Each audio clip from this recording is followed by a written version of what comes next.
everyone, Susanna Anderson here from the Are They All Yours blog at StephenAndersonFamily.com.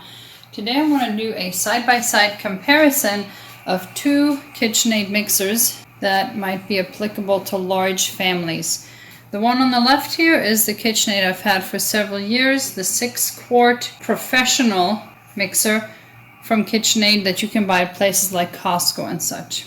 And here's my new KitchenAid that I just purchased this week on Amazon. This is the KitchenAid 8-quart commercial size. So the difference, obviously the biggest difference, is that this is a 6-quart bowl and this is an 8-quart bowl. Now it doesn't seem like much when you think about it maybe, but 2 quarts is 8 cups. So if you have a recipe that uses 8 cups of ingredients, you can make an extra batch of it. You can see here the additional height on the bowl between these two. The unit itself, there is no difference in height that I can tell. I didn't actually lay a level across them, but if there is a difference, it's imperceptible. When you take the bowl out, there is a considerable size difference. So even though the one on the right is only rated for 8 quarts, which is only an additional 2 quarts over the one on the left, I do think they went with a higher bowl overall. The difference between these two bowls is that the 6-quart has a closed handle, whereas the 8-quart has an open handle. And this makes it possible to stack these. Like I said, the overall height is the same, so if it fits under your kitchen cabinets right now, the larger one would also fit under your kitchen cabinets. Now the handles, I actually prefer the handle on the 6-quart. It has the handle with a little black plastic thing on it, whereas the 8-quart is just a metal lever here. As far as power, the 6-quart, my particular model, has 590 watts, whereas this one has 600 watts and 1.3 horsepower. If you use the pouring shield for your existing bowl, the nice thing is that it does also fit onto the larger bowl. One of the major differences between the professional and the commercial line are the attachments. When you look at these ones, these are made of stainless steel, just solid stainless steel. They are very heavy. Compared to the ones that came with my bowl, they feel like a toy compared to it. But if we were to compare the weights, this one weighs about 6.5 ounces compared to this one, which is 1 pound and 3 ounces, so triple the weight. And the same is true for all the other attachments. The dough hook is 5 ounces versus 15 ounces, and then there's not that big of a difference between the beaters. If you like the flex edge paddle, they do sell this for the 7 and the 8-quart bowls, but I really prefer the heavy-duty stainless steel dishwasher safe attachments for the commercial 8-quart mixer. One major difference between the professional model and the commercial model is the noise level. Let me turn on the one that I used to have. This is the KitchenAid Professional. This is on speed 1, stir, compared to this one. A lot quieter. Now just for grins, let's compare like a speed 6.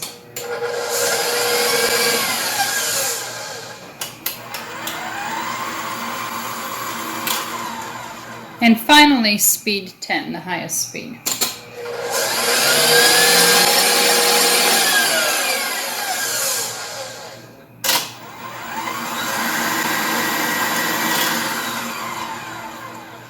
As you can hear, there's a massive difference in the amount of noise they make. Now, you might not care about that.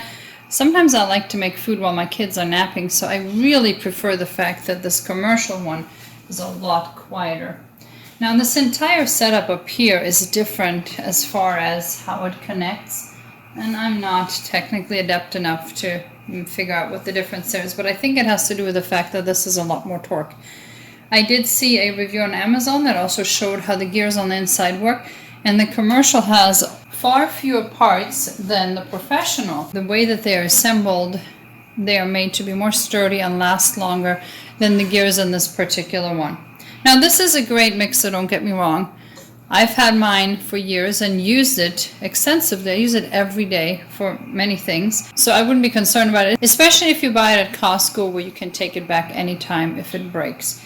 But I definitely prefer the fact that this one is sturdier overall. But the downside is that I'm not able to purchase it at Costco. So I just have the 2-year warranty that KitchenAid offers. I was hesitant to buy the commercial mixer because on Amazon it only has 4.2 star reviews, whereas this one gets in the high 4.8, 4.9, and I have been very happy with it. So that was my one concern. My second concern was that I didn't really know if the bowl would be that different to where it would warrant spending so much money just to get 2 extra quarts. But seeing them in real life, side by side, and it doesn't even come across the camera, this is almost like twice as big. So I think even though they're only rating it 2 quarts more, I think that they added more headspace, and that is actually, if I were to actually pour water into it, it might be more than 2 quarts more, but it really makes a difference. So having the bigger bowl will definitely work for my needs. As far as feeding a family of 13,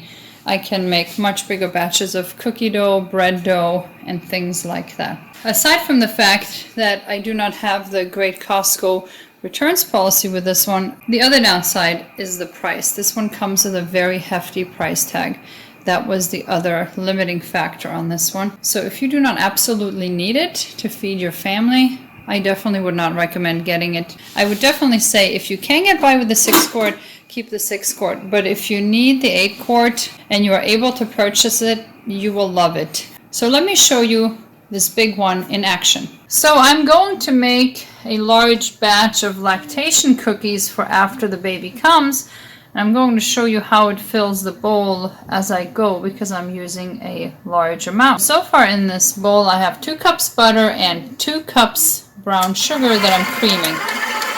And you can see it's very little in the bowl so far. Now I do find that this pouring shield is very helpful simply because this particular bowl is so tall that once the bowl is lifted, there is so little room to add stuff on the side here that without the pouring shield in place, where I can pour in here, it makes it really hard to fit a measuring cup of ingredients through here. I would have to lower and raise the bowl each time. So having the pouring shield helps not having to do that. I'm going to add to it a 1/4 cup of brewer's yeast because these are lactation cookies I'm making, and a 3/4 cup of hot water mixed with flaxseed meal. Even without the flex edge beater, I can tell that this particular paddle attachment is doing a great job of scraping the sides of the bowl without actually hitting them. I'm now going to add my dry ingredients. 4 cups of flour. This is my 2-cup measure, and I love this. It makes measuring faster. And 6 cups of oats. That brings the total amount of food in this bowl, not counting the eggs and vanilla, to 15 cups. So probably 15.5 cups. Let's see how it does. So you can see there's still plenty of room in this bowl for more. The paddle attachment is doing a great job of scraping all the way to the bottom of the bowl. It's a good thing there's so much room left yet. I'll remove this just to show how much room there still is, because now we're going to add walnuts and chocolate chips. 2 cups walnuts. These are supposed to be chopped. I always put them in whole because the paddle will break them up as it mixes. And finally, 2 cups of chocolate chips. I prefer to use the large ones in this recipe, not the mini chocolate chips. And this is not just to make it a fun treat, but chocolate does actually help. Dark chocolate helps with milk supply. So we now have in here a total of 19 plus cups of food. Let me take this off so you can see how much there is. You can see there's still a lot of room on this side of the bowl. Let's turn it on and see how it handles.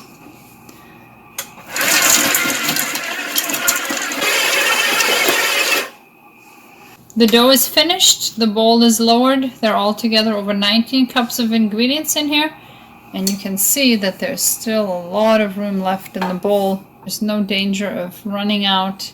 I really love that. This is enough to make 12 dozen cookies, so 12 dozen lactation cookies. I love the fact that I can just double the batch in this large mixer. I hope you enjoyed this side-by-side comparison. If you have any specific questions, please leave them in the comments below. Thank you for watching.